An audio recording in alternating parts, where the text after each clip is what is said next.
Dispute is not the worst. So let's go with this. Let's go with this. Today we're going to talk about some things that the Bible got right thousands of years ago. Well, first of all, happy Easter. Just this is the resurrection Sunday that we've all been looking for. This is the day that we all celebrate as Christians. And I don't know about you, Resurrection Sunday feels like a Super Bowl to me. It feels like everybody want to come in and gather together, and this is our, you know, our Super Bowl moment, right?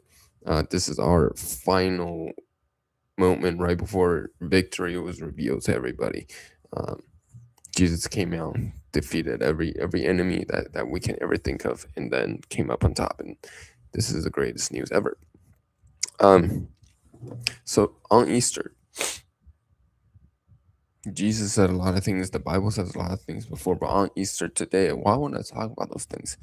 The reason why, uh, a long time ago, 8 years ago, it's not a long time. 8 years ago, I started doing a lot of personal development. In the personal development journey, I started learning about these things. But before I was in personal development, I was a Christian.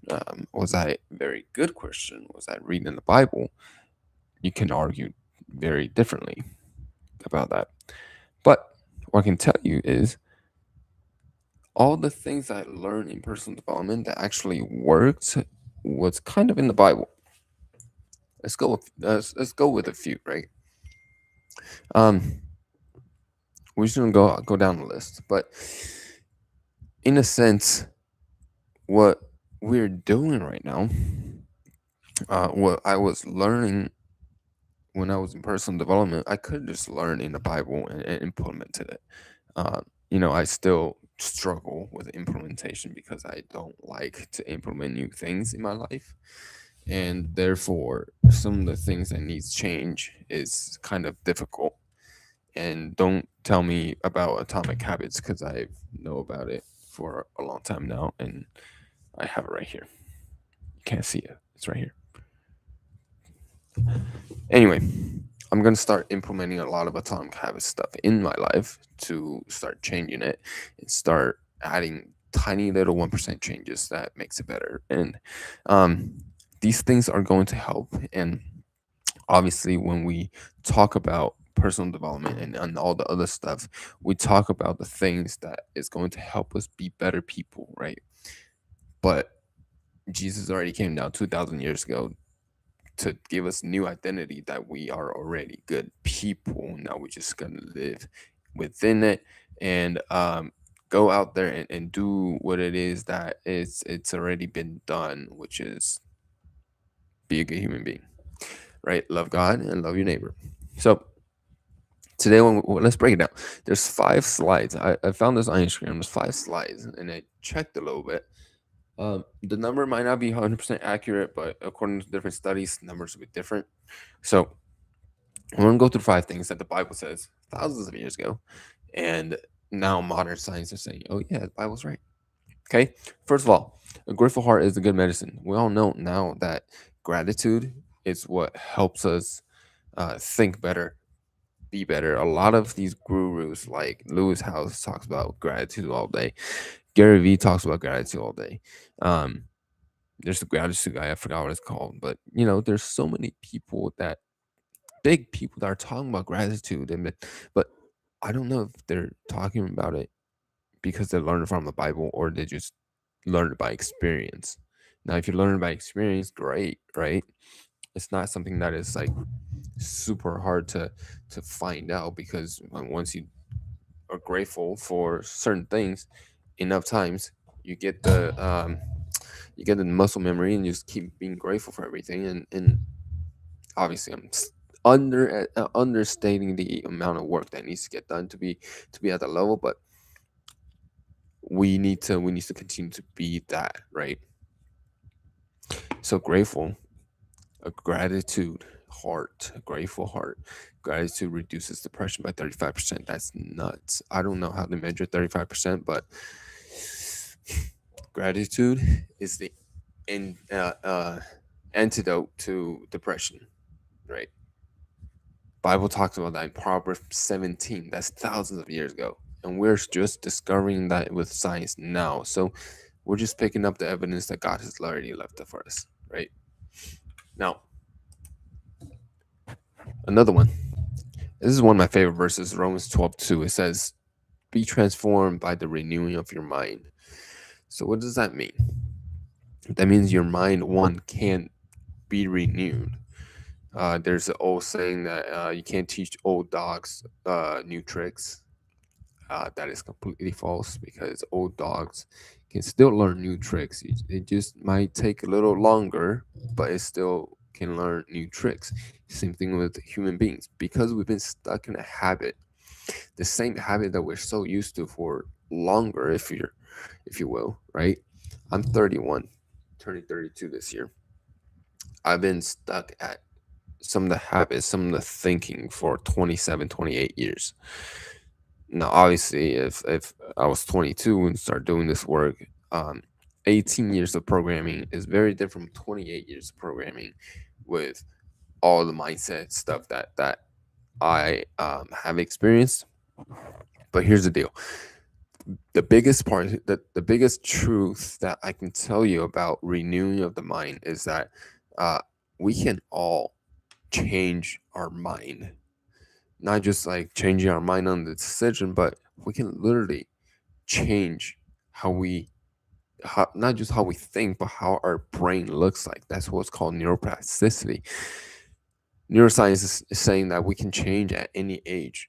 There's nothing more like powerful than that. It means you can be 72 and start thinking differently, start doing things differently. And there's one guy in China. He started working out at the age of 60 and got onto the stage as a model at the age of 80. Whatever. You can do it.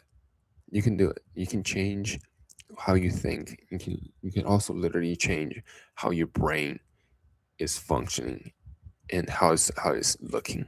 Okay. The third one, Matthew 17, it says, "This kind does not go out except for prayer and fasting." Well, we can talk about fasting all day. Isaiah 58 talks about fasting all day, but fasting right now literally tells us about what medicine tells us about fasting is that improves metabolic health and extends longevity. So once in a while, we just gotta fast, right? It helps clean out cells, it helps repair cells, and when your body's not doing all the digestion work, it's gonna go and put its energy somewhere else. And yes, you have energy even though you don't feel like you have energy when you're eating, because your body is fixing it itself, trying to fix the things that hasn't been working, and you just kind of been putting in the back burner because you're getting food and they're trying to store up in into different areas so you have energy to use later. Now, with that being said, don't go and fast for 10 days and be smart about it. I don't want anybody just to die after watching this video, even though I get like maybe 30 seconds of you. All right. Another one, 2 Corinthians 10, it says, "A heart at peace gives life to the body, but envy rots the bones." Now, we know now that chronic anger and hostility increases heart disease risk. It's kind of obvious, right? But we have to be aware of what the Bible has already said versus what is being said right now and how similar it is. We're always elevating, like trying to fight everybody from fight or flight, right? We're talking about fight or flight in science a lot now, telling us our blood pressure is always like up there. Obviously, your heart is going to work more, and constantly make your heart work more, it's going to skip a beat. So, right? The Bible said that. I think this one's a little bit of stretch, but a peaceful heart can definitely help you ease up your life, and it helps. And lastly, sing and make music from your heart to the Lord. I don't know about you. Every time I hear music, I feel happy. Every time I hear good music, it is it just it relaxes me, it helps me be happier, right? And it's true because music releases dopamine and reduces cortisol. That's science. That's not me saying it.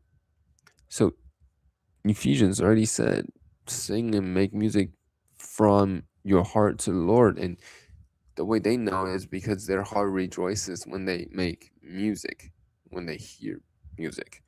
So now we get to prove that with science, just picking up the seeds and evidence that God has already shown us. Just want to share these 5 things with you. I thought this Instagram post was very, um, let's say, just very what's the word? Insightful, right? So want to share the insight with you. Just wanting to make sure that everybody can understand. If anybody can understand the Bible, just know that it's helping you to live a good life. It's helping you to live a good life. Yeah, even if you don't believe in Jesus Christ died on the cross and resurrected, it will help you live a good life. But once you pick up the Bible, you see there's no way. There's no way Jesus did not come down here and sacrifice all that stuff for us. So happy Easter. Thank you so much for tuning in.